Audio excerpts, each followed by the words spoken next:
Angela Skirtu, St. Louis Marriage Therapy at www.therapistsinstlouis.com.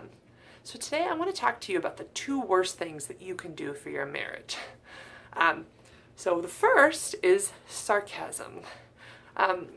A lot of my couples that I'm working with are using sarcasm to try and soften the blow when they're talking to their partner, or honestly sometimes just trying to make jokes. But what it ends up doing is really distracting from the situation and keeping them from feeling close. So here's an example. All right. Hey, I think you're pretty. Oh, I wish you had told me that a while ago. Okay, so there's some sarcasm. And in the first comment, somebody's trying to be nice and compliment. But in the second comment, somebody's being sarcastic and really just shutting down what the other person's saying. Now, maybe that person is trying to say, I'd love it if you would compliment me more, but instead they say something like, well, you never complimented me before, why are you doing it now? Like questioning or even almost accusing. Sarcasm has a way of rejecting your partner, and all of you are doing it way too much. So the only antidote to sarcasm is to be vulnerable and to be direct and honest. So if somebody says, hey, I think you're beautiful, say, thank you. And if you want more compliments, then you can also say, I'd love it if you complimented me more. It means a lot to me. That goes different. And when somebody hears that, they're like, oh yeah, of course, I can compliment you more. But if you go sarcastic, it has a way of doing the opposite. And I see this with sex, with romance. Sometimes people will be like, well, looks like you never want to give me a date. And it becomes a weird way that people are asking for their needs, but it's not getting their needs. It's doing the exact opposite. Sarcasm is terrible for your relationship because sarcasm turns people away. It doesn't make them want to connect with you. It doesn't make that person want to schedule a date now. You just told them they're a terrible person. So one of the things, I want you guys to pay attention to this. How often are you using sarcasm, and what effect is it really having on your partner? Does it get you closer to what you want, or does it really get you further away from what you want? By and large, what I'm seeing in my couples is that sarcasm is keeping people from feeling close, and it's not getting your needs met at all. So I encourage you to avoid sarcasm. That's the first worst thing.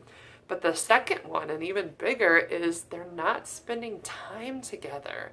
So one of my favorite skills to teach is the love languages. Spend time together, touch a lot, acts of services, gifts, and words of affirmation are the 5 love languages. And people have learned and read about it, and they're good. They're a good way to explore how to show love and experience love.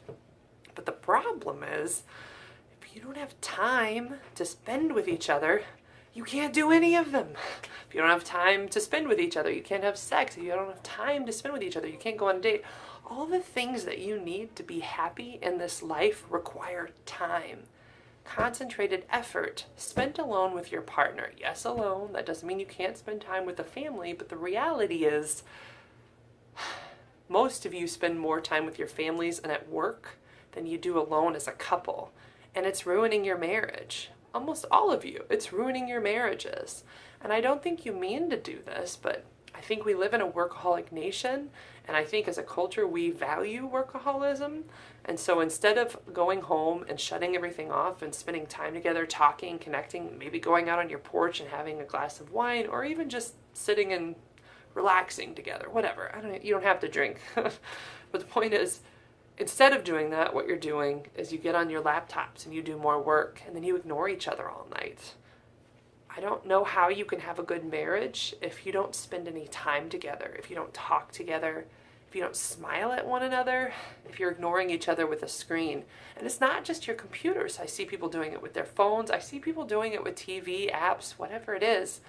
And so, of these things, the way to improve this situation is to make concentrated effort and intentional effort in spending time with your partner. Good quality time where you're not connected to any devices, where you're maybe walking in a park or hiking or biking or sitting on your back porch connecting, and then being genuine to each other, avoiding the sarcasm and just being very real. I love you. I'm happy to see you. I miss you. I'm so glad we're spending time together. So genuineness and time, positive quality time, are the things that will help your marriage. So please try to make some effort to make this happen. Thank you again. I'm Angela Skirtu with therapistInSt. Louis.com.